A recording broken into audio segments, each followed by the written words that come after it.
And now we turn our focus to the federal government through the National Automotive Design and Development Council, NADDC, disclosing that it has launched a 200 billion naira financing scheme. And this is to allow Nigerians own vehicles without necessarily paying for them, as it is done in other developed countries. This was made known by the Director General, NADDC, Alhaji Jelani Aliyu. Meanwhile, the NADDC boss bemoaned that over time the average Nigerian has become unable to purchase a brand new vehicle like it was usually done in the 1970s and 80s.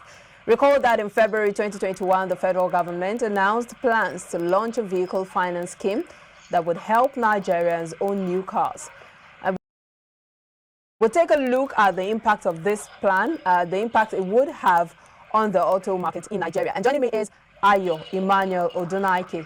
He is the manager at Early Bird Auto Dealership. Thank you for joining us, Mr. Odunaike. Thank you for having me. Thank you for having me. Let me get your first thoughts on this policy by the federal government. Okay, I will start by saying it's not the first time the federal government has made such policy plans. We have, like you said rightly, it was first announced in February 2021. Yes, so it was announced in February 2021. We have a problem with implementing. We just go and, we talk, we say love. We're going to do this, we'll do this, we'll do that. But let's put it into actual practice. That's where the problem is now.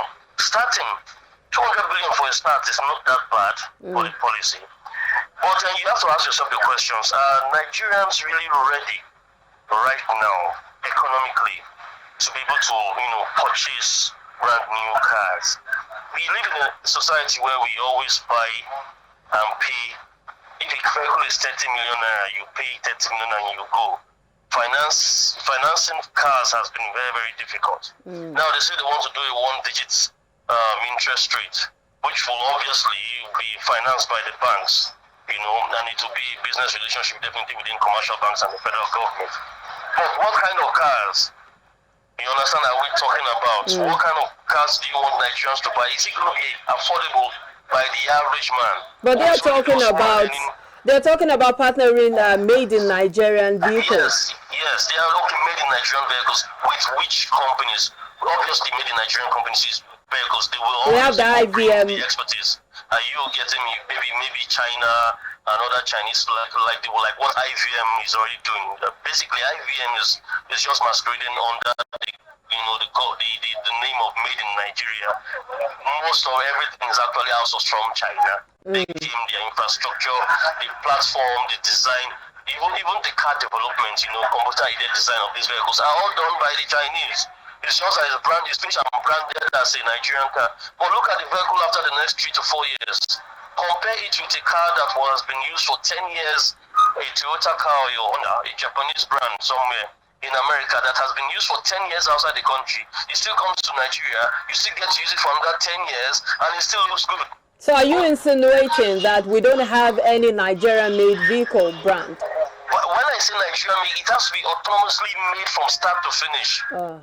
As in Nigeria, I mean, you craft the engines, the body panels, and all that to quality standard. As in, we could do this. We could have been at this point donkey years ago from when Ajakuta Steel Rolling Company was supposed to have started in the 80s. By now, Nigeria would have been making flat steel panels. We would have grown to the point whereby we could actually manufacture, even if we could make engines, we could import engines, we could do good body. But look at the quality. I see these cars every day. This is my work. I'm a dealer. After a year, it's already wearing off. It is rusting. And so Nigerians will definitely not want to spend their hard-earned money, which is difficult. We are the lowest earning people, one of the lowest earning earners in the world compared to other developed countries. Okay, so then you now want us to now go and buy made in Nigeria.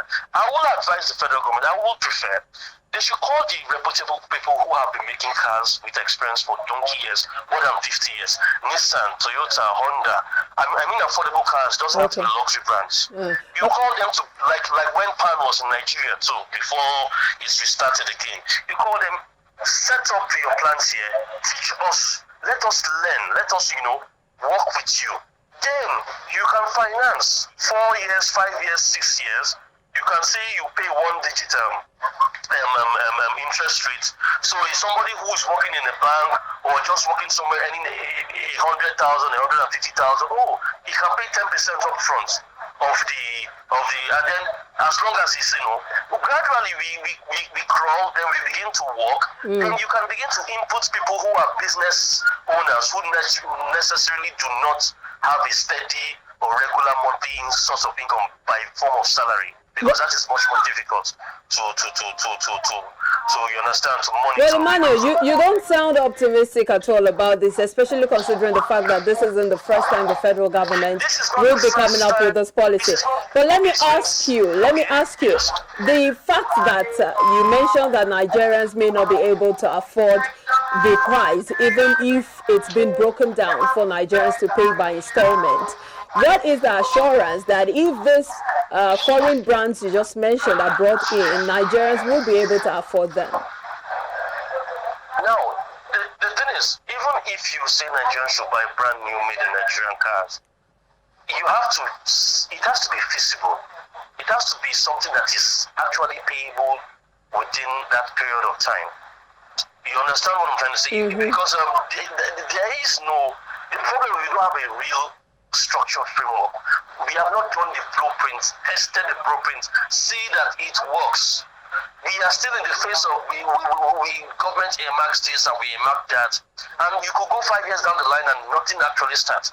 Now, the idea part of why they were doing this was why they began to try to increase custom duties and the rest. Forgive me for digressing, but there's a point I'm trying to bring out. Okay. They wanted to do that so that it will encourage Nigerians to begin to buy made in Nigeria cars. But you are actually trying to put the cart before the horse. Let the system begin to run. Let there be testimonies of thousands of people who have bought these vehicles, who are using them, quality assurance, the prices are right. It's not like it's trying to kill them and they can't feed their families because they are perhaps have several brands producing made in Nigeria vehicles first. Several brands, not just one. Everybody can be driving the same car. This is not even about class. Then when that is done, then you can gradually increase the cost of importing vehicles to discourage Nigerians from importing other vehicles. You won't stop it, because some people will say, I want to drive a Jaguar, I need to import a Jaguar, it's what I want. You understand? But you will make it such that, okay, there will be more in line with wanting to buy within the country, like it is done in South Africa. Mercedes-Benz is manufactured from start to finish in South Africa. BMW also in South Africa, and also in Cairo, Egypt too. Many African countries. I see your point, but if eventually this policy runs through, what impact do you see it having on the Nigerian economy? If the policy does run through and is that good heads put together, put in field safes to make sure that it actually comes to stay, the economy will definitely be better. Because it will not just be about employing jobs in car manufacturing facilities. There will also be the service industry for servicing of such new vehicles. You understand what I'm trying to say? Hello? There will be many people who will now go to technical schools, created by the government to learn, or even private individuals will invest. Investment will come in. People will, what you call mechanic. Now there will be more technicians that are well paid. Things like getting paid by the hour, and things like how it is. It will actually. I do want it to work. I pray it does work. But we have a lackadaisical way to do things in our government. And of course, there are a lot of lacunas that need to be filled up for it to work effectively.